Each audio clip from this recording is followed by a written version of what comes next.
when you talk about like balancing like speed training versus long distance training versus like recovering from that, how do you balance that in your training?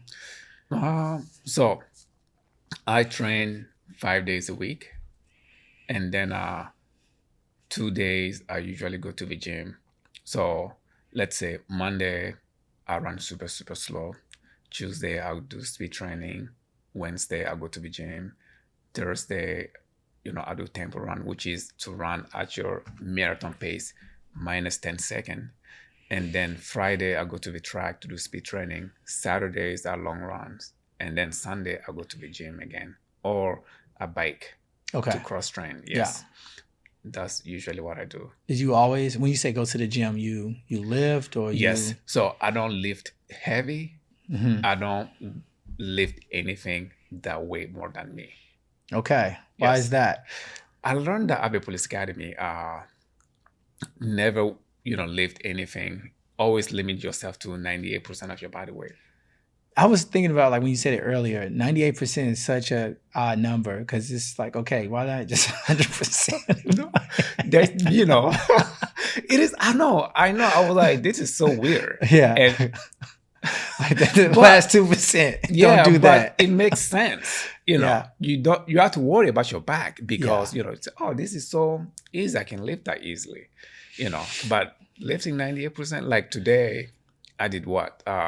15 times 10 reps of deadlift and squat. Yeah. So it wasn't like 200 pounds. It was literally 98% of my body weight. Yeah. I mean, I feel that now. I mean, because I was doing endurance training. Yeah. Then I got into the weight room and I just kind of just blew up and it felt great. When I was doing, I never did deadlifts. And when I started deadlifting and squatting more, the pain in my back just evaporated because those muscles were strengthened now. Yeah. And I went hard for a couple of years. Like I wanted to do bodybuilding competitions and I really got into it. The problem was my knees. I had 2 torn ACLs, both knees. And from lifting so heavy, there was an accumulative effect, right? So now my knees, I can't do as heavy anymore. Anything quads, I can't really do as heavy anymore.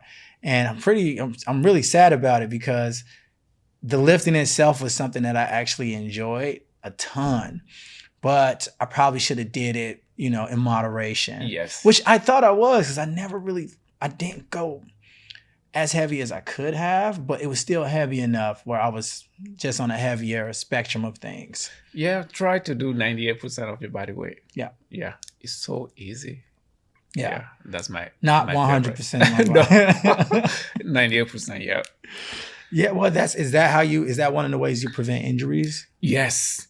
In 2022, I got injured because, I was just chasing overtime at work. We'll get up, go to run, do overtime. And then I was like, you know what? I'm just going to stop going to the gym. And then I got injured. Yeah. My IT band was really, really bad. I couldn't even walk. So what happened was I went to see a sport medicine, Chicago Sport Medicine Center. It is on Wabash. This doctor, I forgot his name, Dr. Natarajan. I'll send you, Okay. his profile later. Yeah, shout out to him. Yeah, so he is in charge of the Chicago Marathon medical team. Get out. Yes. So I went. The first thing he did, he dropped the pen and say, okay, try to pick that up. So I bent over and tried to, grab the pen. He said, okay, stop. You have a really, really bad glutes. Interesting. Yes. And Yeah. then I was like, oh, wow. And he said, you don't need nothing. I'm going to send you to PT.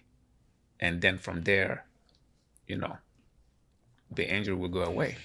So that was in June. He sent me to PT. I did PT June, July, August for 3 months. There, I wasn't doing nothing but deadlifting and squat. Interesting. Deadlifting and squat. And he said, weaker glutes are the source of all kind of injuries. Mm-hmm. Yeah.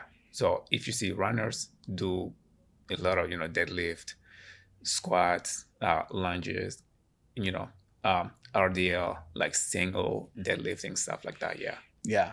So now I don't take it lightly. So how much of your time you spend Like twice a week, I go to the gym for 1 hour. just to stretch Yes. and do deadlifts and glute Deadlift. train? Yes. All that. Wow. And you haven't had a recurrence in injuries since then? Knock on wood. Yeah. No, I got with a guy. He was he was a professional bodybuilder, Adonis. Shout out to Adonis. He's amazing. He helped me create all of these plans, right? So just like to, strengthen my core, strengthen my back. And I always thought I lifted weights, but I didn't really know what I was doing, to be fair. No, I was an athlete all my life, but I really didn't understand how the proper body mechanics for bodybuilding and even a little powerlifting. But I swear, for me, it was deadlifting as well. It worked so much of that posterior train. Yes.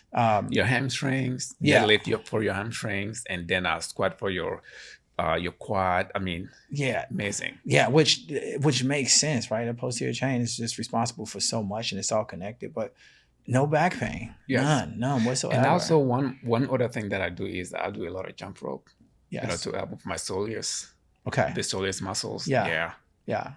Wow. And do you use anything else, like you stretching? I stretch a lot. Yes. So almost after every run, after every lifting station, I stress. Yeah. So you have to. If you don't, you're gonna feel it the next day. And you run. How fast are you running these days? What's the fastest you can run? You couldn't run a mile. You couldn't run. You couldn't run a mile in 12 minutes. 1.5 miles in 12 minutes. The last time, last month, I ran 1 mile at 5 minutes 25 seconds with the Chicago Area Runner Association. Oh, so wow. they had an event. Yeah. So and then I won. Yeah, that was it was a really nice race. So yeah, and if you have time, you should come to a race that is happening this evening. This one happening this evening. Yeah, it's a mile race with a Nike, sponsored by Nike. So I'll be there. I have my running clothes. I brought them. So Yeah. we'll see. Yeah.